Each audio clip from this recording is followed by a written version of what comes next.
Hi everyone, welcome to another one of my LinkedIn live events. Today's topic is going to be how to stop seeking validation and feel more confident in who you are as a person.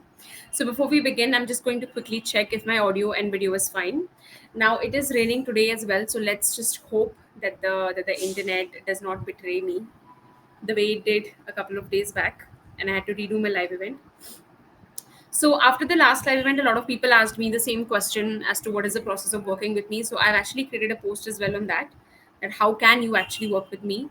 So the process is very simple. You just book a clarity call with me, and in the clarity call, we go to the root cause of your issues, and in the end, we discover what are the root cause of your issues, what is the reason you are experiencing some things, and then after that, if you want to take this work forward, then you work with me one on one. Okay, so I'm just going to quickly check.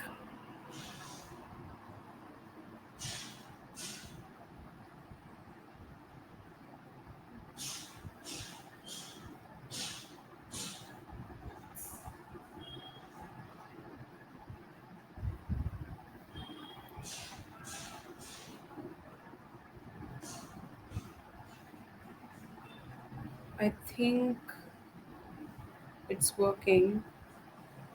I'm not sure.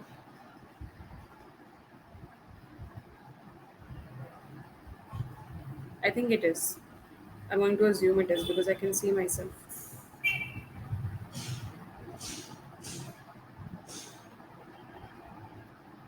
Okay, so we'll move forward with today's topic.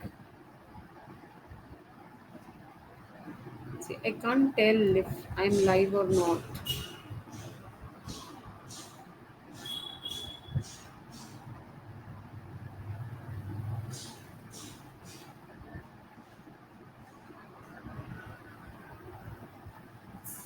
Okay, I think I am.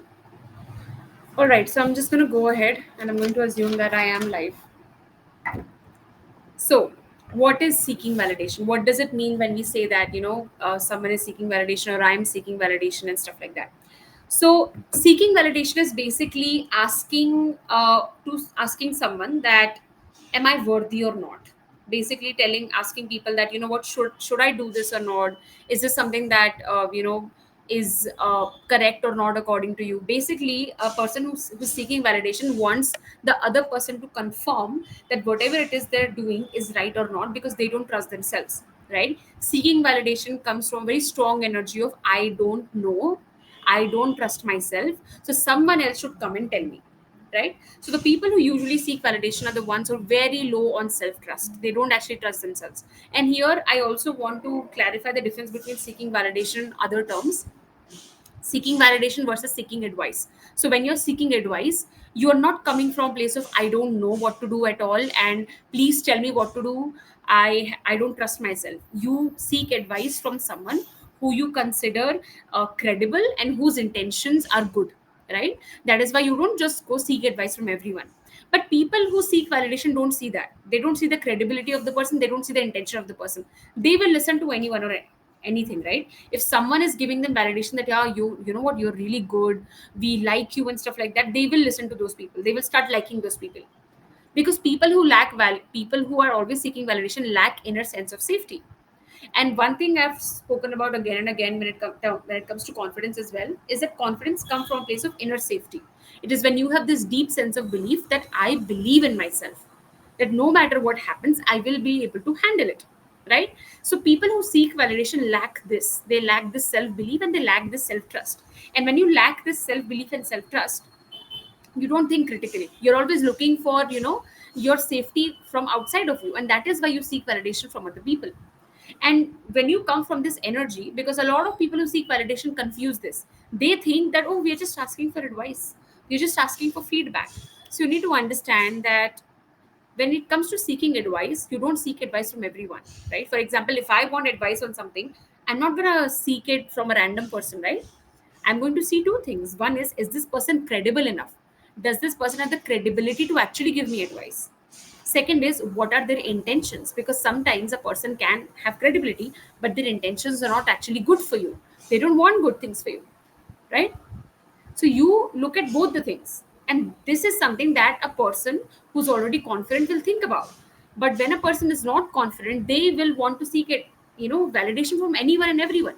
And that is why people who lack this sense of inner safety, who lack confidence, who are constantly seeking validation, end up in toxic relationships and toxic friendships the most. Because for them, they just need validation. They don't actually see where the validation is coming from. So they don't have standards set yet for themselves, right? And that is what creates a lot of problem. Similarly, there's a difference between feedback and validation.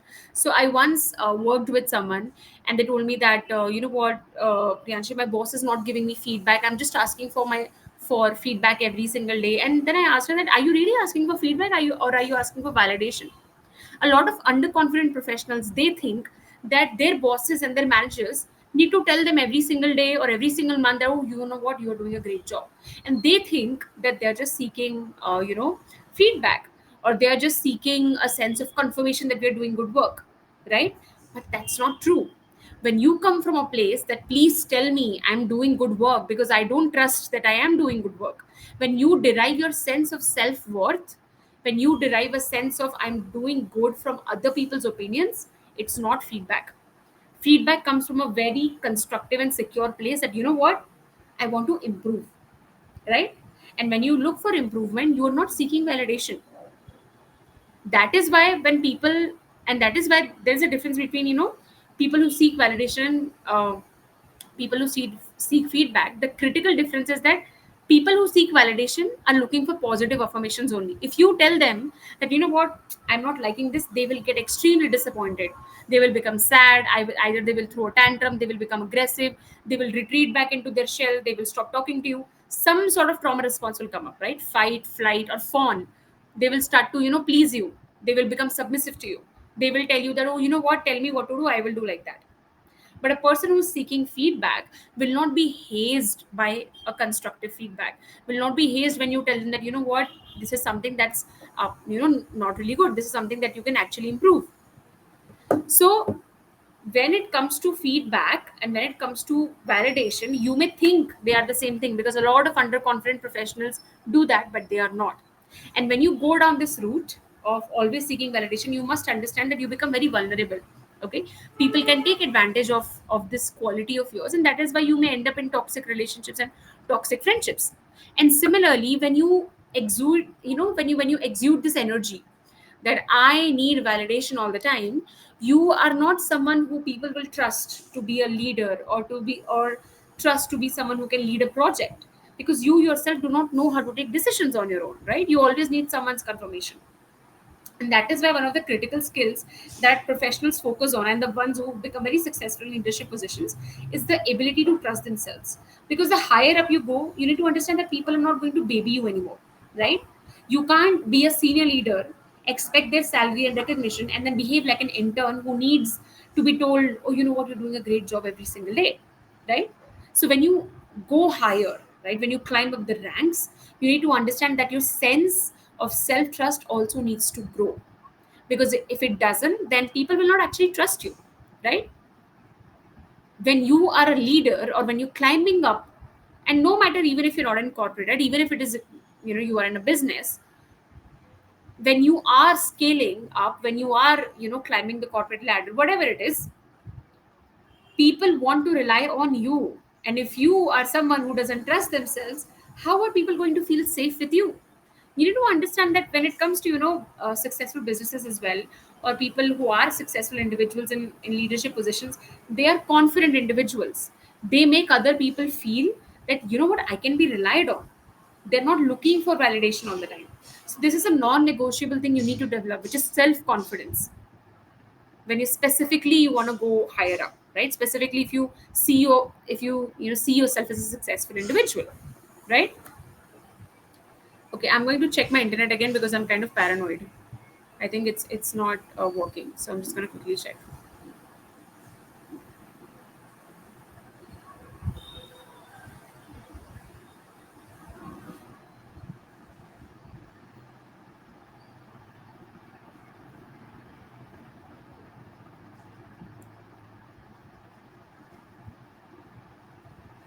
Okay, I think it is working. So Let's just hope that it keeps working. The worst part is, it just started raining. It just started, like, it was sunny throughout, just started raining. Anyway, um, let's go with first understanding why do we actually seek validation. So before we go towards, how do we stop seeking validation, how do we actually become confident, we need to understand where is this coming from, right? Because we cannot solve a problem unless and until we understand the root cause of it, unless and until we understand where the hell is it coming from, right? And this is why when I'm working with my clients in one-on-one sessions as well, I always tell them that we need to go deeper. We cannot do surface level work of tricks and tips and hacks and all of that. That is why, when someone tells me that, Priyanshi, can you just give me like one actionable advice and all that? And I always tell them, go to Chat GPT, go to Google. There are lists and lists of these actionable advices. But the truth is, they don't actually work because the work needs to be deeper, right? Something like seeking validation is not something you develop over a period of, a day or a night or even months. It is a pattern that has been deep rooted within you for years, right? So you need to understand the depth of your problem, and you need to also do deep inner work around that, right? Okay. So why do we need really validation? So the very first thing is, when you are someone who has perfectionist tendencies, which means that you are someone who believes that I need to do perfect work, right? I cannot make a mistake. And that is why I need to ask everyone, is this right? Is this right? Is this right? Right? And there's a saying I love about perfectionism. It is that perfectionism is a blanket for shame, right? People who are perfectionists are actually very, very, like, very, very insecure people who are afraid of being shamed, right? They feel shame very easily. And that is why people who have perfectionist tendencies are also procrastinators. They will delay their work till the end, or they will constantly wait, for something perfect to turn up. And as a result, they miss out on a lot of things, right? Because ultimately, it's not the one who waits for the perfect opportunity, it's the one who takes a lot of chances, right? So when you have these perfectionist tendencies, you try to seek out validation from everyone because you think that, everyone should like me, or that my work should be perfect in everyone's eyes. And where does perfectionist tendencies come from? So people who are perfectionists or who are very afraid of making mistakes, by the way, it's the same thing. Perfectionists are not people you need to put on pedestals. These are people who are very afraid of making mistakes. And the people who become perfectionists are usually the ones who grew up with a lot of critical parenting. Either their father or their mother or both of them always shamed them for making mistakes, always pointed out, like, what, you can do this better, you can do that better. Why are you not like this? Why are you not like that? You can, score better, you can look better. So they grew up with, their parent, who's supposed to be a safe place for them, because your parent is supposed to be a safe place for you. When you grow up, your safe space being a very judgmental space, you start to internalize all of these mistakes. You start to punish yourself for making any mistake. And that is why people who seek validation are also, people who look down on themselves very easily, right? So when you grow up with a lot of critical parenting, you're very afraid of making mistakes because you think that making mistakes is a horrible thing, that it makes you a bad person. And that is why perfectionism comes like a, gift for you. Like, it's like a gift that you do not want but you have. So perfectionist tendency is a very big reason you may seek validation, because you don't actually trust yourself. And more than trusting yourself, you care about other people's opinions more. Because you have to understand that we only seek validation when we want or we derive safety from other people, when we derive safety from outside. And when do we derive safety from outside? When we do not have inner safety within. And when do we not have inner safety within? When we are carrying past trauma in our body, right? The one thing that trauma does is that it fractures your ability to feel safe. It fractures your ability to feel confident in who you are. It takes your ability to believe in yourself. So when a person is carrying a lot of past trauma, they will always seek out validation from other people, because it's a way they try to feel safe. If they don't get validation, they will feel incredibly they will feel anxious, they will start to hyperventilate, they will start to, criticize themselves, they will, either stop working altogether, or they will go in their shell. Some sort of a trauma response will happen, right? It's raining like cats and dogs here. Okay. So the next reason why you seek feedback is when you have low sense of self-worth. Now, when we do not value ourselves, we do not value our opinions. And when we do not value our opinions, we don't actually trust ourselves. So what do? We will seek out opinions from other people. And you will specifically seek out opinions from those who value themselves. Because subconsciously you want to be like them. Subconsciously you believe that because this person is, confident of who they are, it means that they know that whatever they're doing is right. That is why confident people tend to get opportunities a lot more than underconfident people, because that is how human beings work, right? When we see a confident individual, we assume that this is someone who knows what they're doing is right. Now obviously that is not always the case. Just being confident does not make you right, but it does give you a lot of exposure. It does make you a person who will always be picked first over someone who's insecure. So when you have a low sense of self-worth, when you do not value yourself, you rely on other people for your value. You rely on other people's opinions for your value. And that is a very dangerous trend, because these people tend to attract the most toxic relationships, the most toxic colleagues, and the most toxic friendships. Right? Now, why does this happen as well? So you need to understand that your sense of self-worth comes from your parents, your mom and dad. So when you come out of your mother's womb, you do not have a sense of self, right? You do not know who you are as a person. You do not know what to feel about yourself. And this, what should I feel about myself, comes from your mom and dad. So when your mom and dad are, emotionally unregulated people, they have a lot of trauma on their own. What are they going to do? They're going to dump it on you as a child. So when your parents are very critical, when your parents were very demotivating, when your parents were the kind of people who were very controlling, they never let you make decisions on your own. They never told you that, what, it's okay to make mistakes. They were not supportive of you. What do you learn as a child? That I'm not worthy. Or when your parents always told you that something is wrong with you, that you are, this, they always made fun of you, they always look down on you. What do you learn as a child? That I am not worthy. So what you feel and think about yourself actually does not completely depend on you. It starts to develop when you were a child. And that is why healing childhood trauma needs to be the first thing on your list, specifically if you're an anxious and underconfident professional, because your ability to think and feel about yourself is coming from that past. So unless and until we don't make that inner child feel safe, you're going to feel this sense of low self-worth, right? Now, the next is not trusting yourself and not feeling confident of who you are. Now, it's the same thing, a little bit different. That when you not trust yourself, when you don't value yourself, when you believe that you are not someone who's important, when you believe that I don't really know how to take decisions, I don't really know what to do, that is when you don't trust yourself. And when you don't trust yourself, you look for other people to put your trust into, right? And when you have a very low sense of self-worth, you may end up putting trust into people that you shouldn't. You will often see, right, a lot of underconfident individuals, they will keep on making mistakes again and again and again, because they have put their trust into the wrong people, people who are taking advantage of them, people who want them, people who want them to suffer.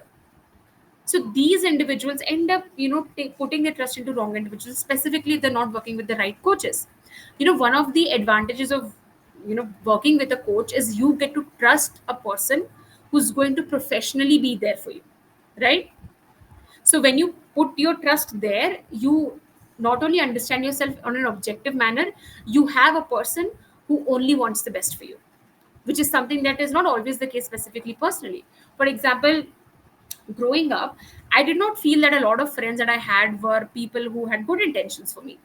It was not until I grew up and I gained a lot more of my self confidence, I understood who I am as a person, that not only I attracted great friends, I also started seeing these patterns, right?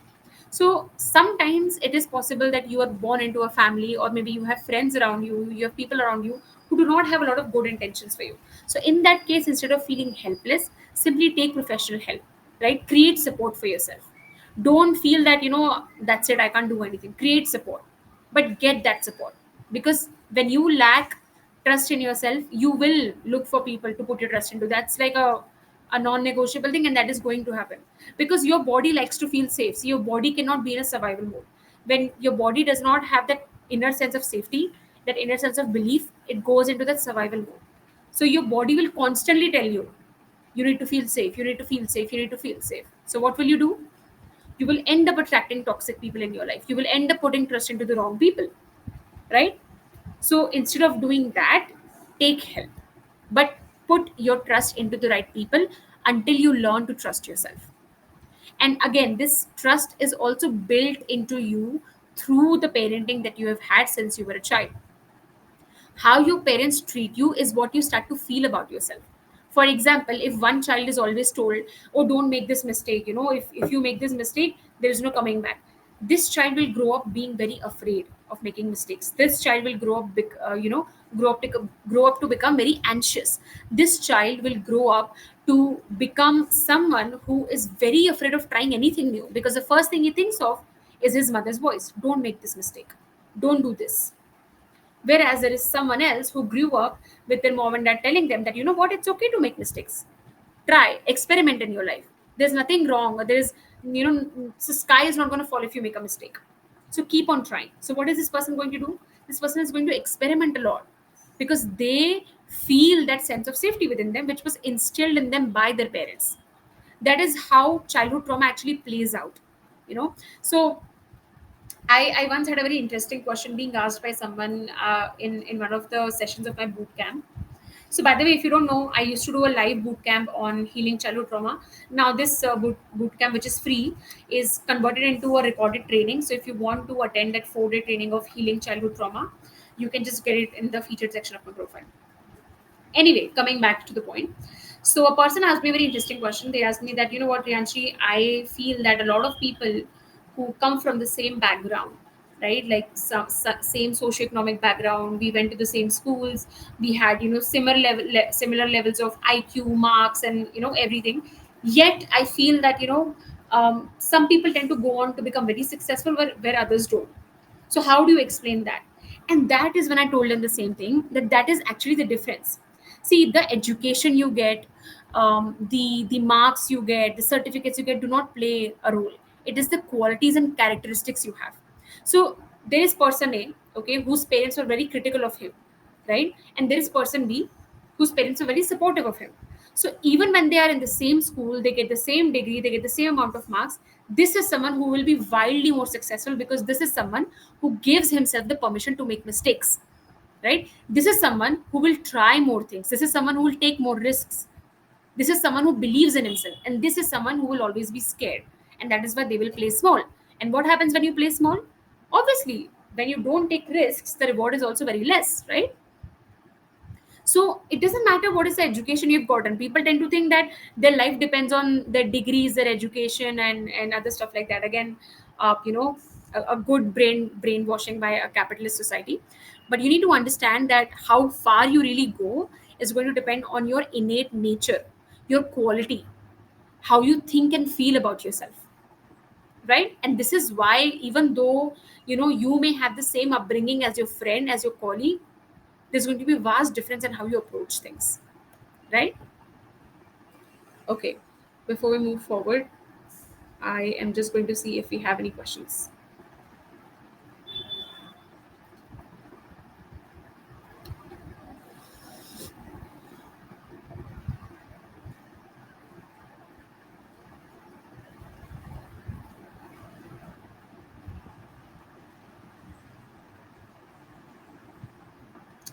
Okay, I don't think I have any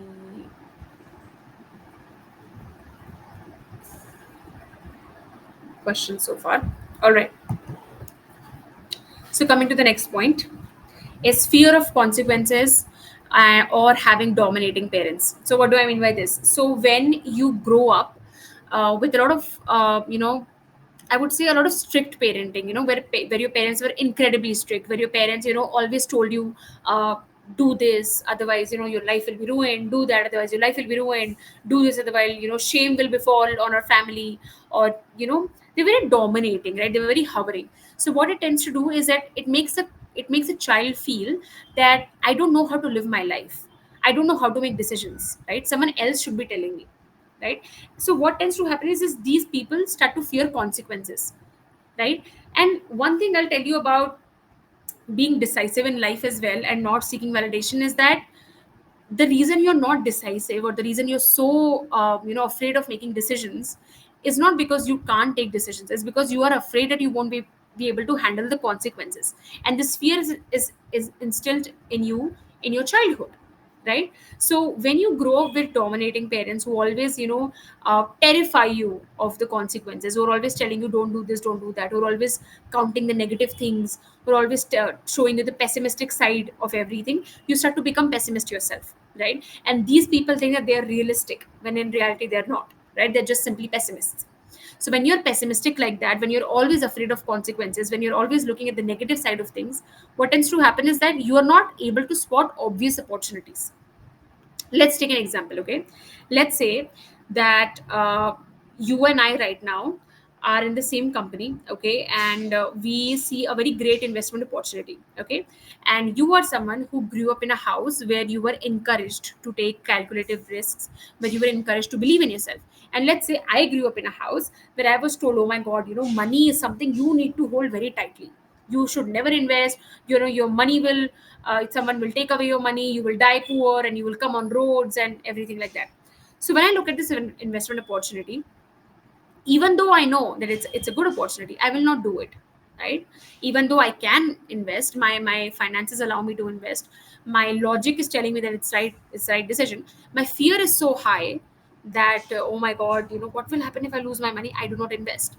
And let's say you do, and after 5 years we see that, what, your investment has doubled or quadrupled.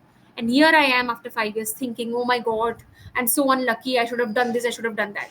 But the truth is, I was not unlucky. The truth is that I was very afraid. And instead of working on my fears, what did I do? I listened to them, and I took a decision from a place of fear, right? So that is what happens to a lot of pessimistic people and fearful people. They take decisions based on fear, thinking that they're being realistic, and then later they realize the consequences of it. So you need to understand that when you are so afraid, it's not benefiting you in any way, neither is it realistic. It is just causing you a lot of losses, right? And fearful people tend to think in extremes, right? They tend to think that either they will lose completely everything or they need to completely go all in, right? They can't think in moderation. And that's again a consequence of trauma, right? You start to think in extremes, your nervous system is actually not very regulated. Now, how do we actually become confident, right? So I will just see, I think we have a question.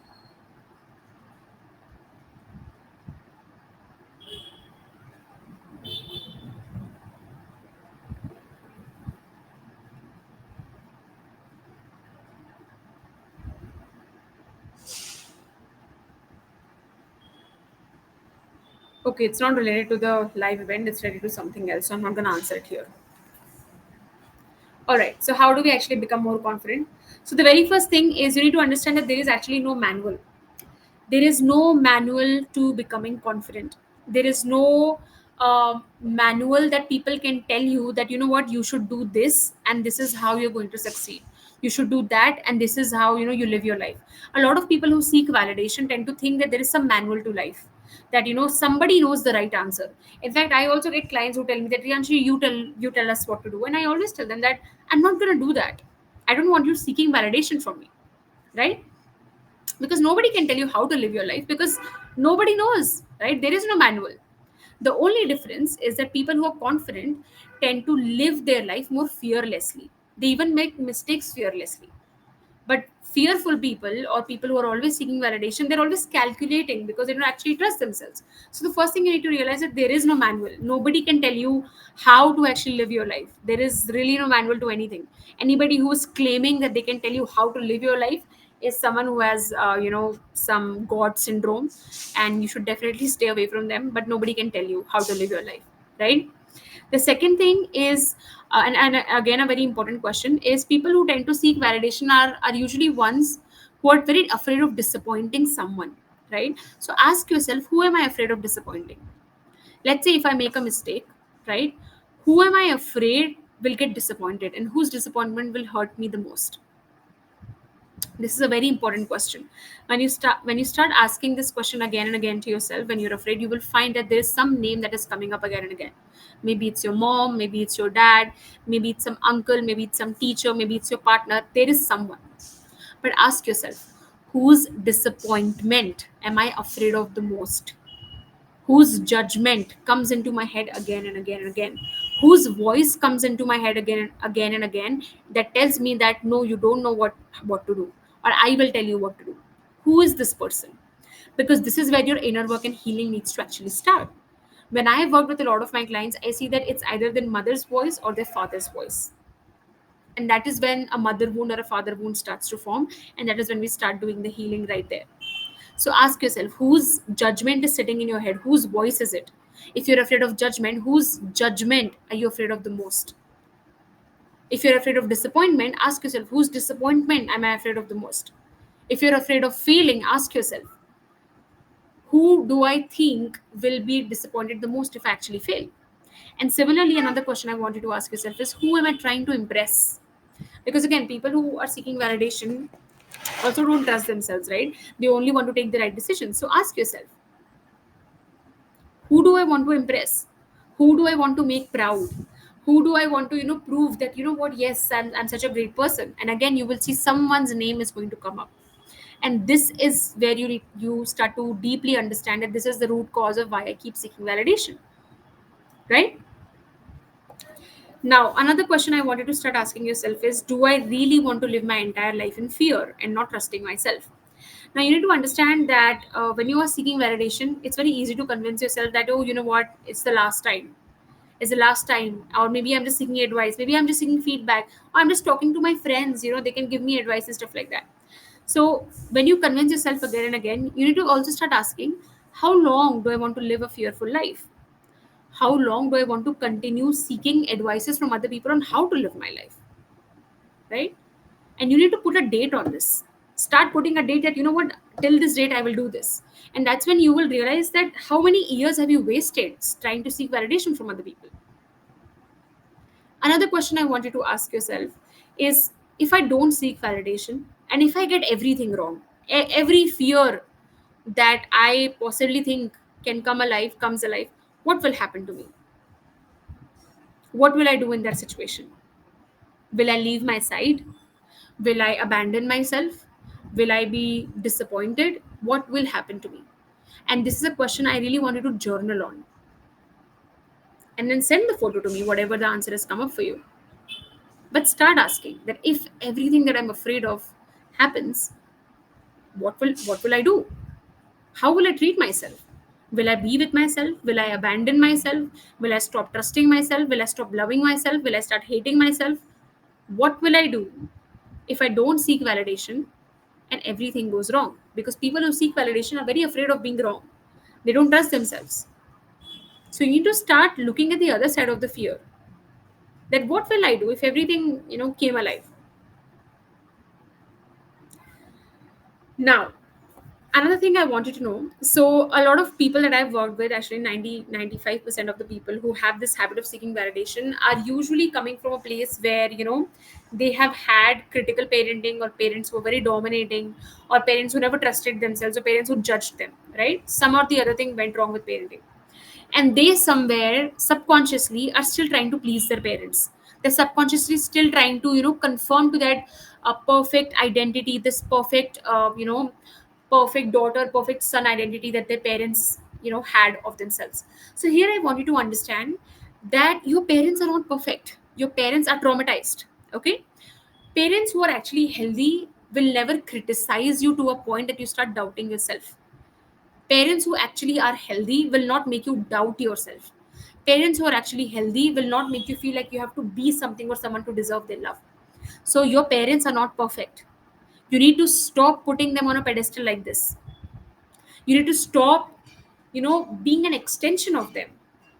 A question I asked one of my clients recently was, whenever you make a mistake, whose voice comes up in your head?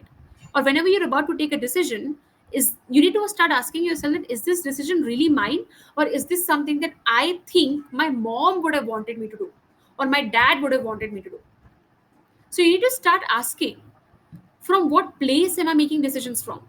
From what place are my thoughts coming from? Are they really mine, or are they mom's, or are they dad's? Or there is an image that I have, that if I conform to that image, my mom and dad will love me, my mom and dad will be proud of me. Because people subconsciously do this. They are on autopilot, and there is an image that they're always trying to live up to. And again, this is a result of unresolved childhood trauma. So start asking these questions. That when you make decisions, who are you? Are you thinking from your own brain, or are you thinking from your mom's brain or your dad's brain? The rules that you're living by in your life, are they really your rules? The fear that you feel, the shame that you feel, is this something that you actually feel that one should be ashamed by? Or you think that, you know what, mom thinks that this is right, dad thinks that this is right, and this is why, it is right for me as well. So start asking. The more you start asking questions to yourself, the more you will see, the more you will spot irregularities in your own thinking, the more you will be able to see how many blind spots you actually have. All right. So, how do you actually heal all of this? Is first you need to actually heal the mother or father wound that resulted into you not trusting yourself and always running behind validation. So here undergo healing your inner child as well as healing your relationship with your parent. The second part is forming a relationship with your inner child. So you need to understand that the person who is trying to always seek validation is not the adult version of you. Okay, it's that hurt inner child who's very small, and that child feels powerless, and that child comes up again and again, right? So you need to actually form a connection with that child, the child that is living inside of you, your inner child, and you need to let him or her come out of the darkness that he or she is in. That is where inner child healing comes into the picture. And the last thing is that you need to work on your confidence. Okay, and this is the last part. The first is always a trauma healing work. When you start to release trauma from your body, when you start to release this trauma bond that you have with your parents, and you start to heal your inner child, you will automatically see that you start to become your own person. You start to think about what you are thinking and doing instead of being on autopilot and doing anything.